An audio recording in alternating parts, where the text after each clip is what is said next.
Olá, estudante da terceira série. Nesse vídeo, nós vamos falar um pouco sobre alguns esportes e sobre a segunda condicional.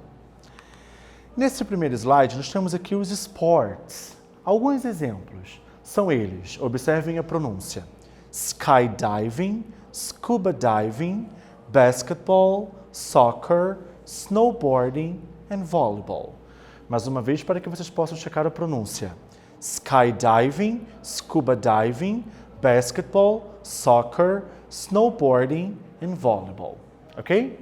Então, alguns esportes para a gente poder ampliar o nosso vocabulário. Agora vamos conversar um pouco sobre a second conditional. Second conditional, a segunda condicional. Quando que ela é utilizada? A segunda condicional é usada para expressar uma ação ou uma situação improvável, hipotética ou imaginária no presente ou no futuro. Quando a gente fala das condicionais, seja lá qual for, estamos falando sempre de duas orações. E essas orações, elas têm uma situação de dependência uma em relação à outra, tá? Ou seja, para que alguma coisa aconteça, uma outra coisa teria que acontecer. E por aí vai. Então, são sempre duas frases. Sempre teremos uma frase com if, que significa se, e a frase seguinte. Já que nós estamos falando da segunda condicional, na estrutura, como que vai funcionar? Frase com if.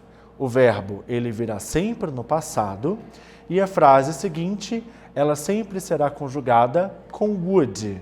É o que eu tenho aqui, olha.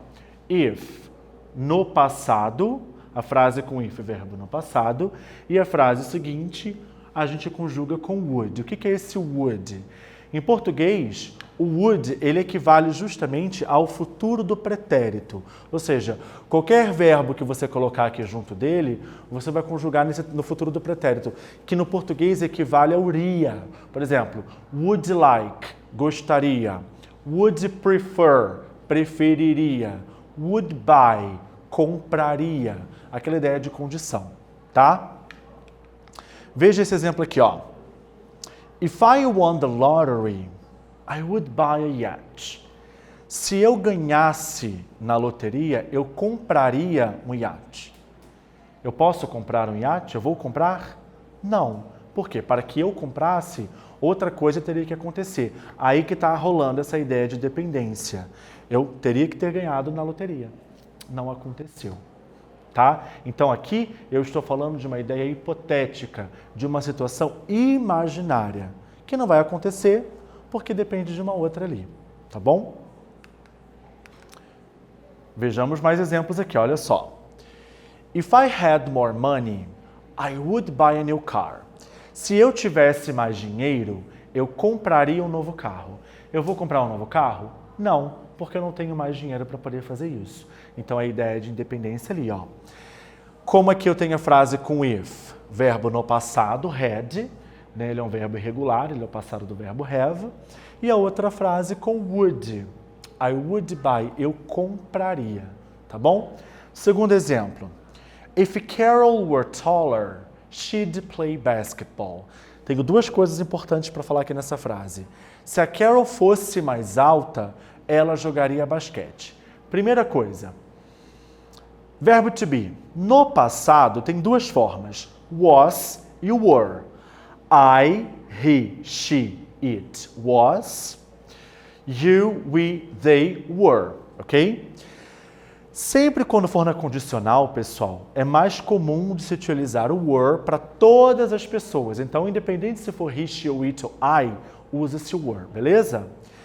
E a outra coisa que eu quero falar está aqui, ó, o she'd. Esse apóstrofo D é a abreviação do would. Então, tanto faz, tá na hora da frase. Você colocar o would ou você colocar ele abreviado junto ao pronome ali, ok? Outra coisa que eu quero frisar é o seguinte, se você quiser, você pode inverter a ordem da frase, tá ok? Caso você faça isso, tira a vírgula. Veja só como é que ficaria. I would buy a new car if I had money. Segunda, Carol would play basketball if she were taller. Então eu só inverti. Manteve a mesma coisa de sentido, não mudou nada. Só tira vírgula se você optar por fazer isso. Ok? Bem simples, né? Bom, nesse vídeo nós falamos um pouco sobre alguns esportes e eu expliquei para vocês também sobre a segunda condicional. Espero que vocês tenham gostado. Bye, bye.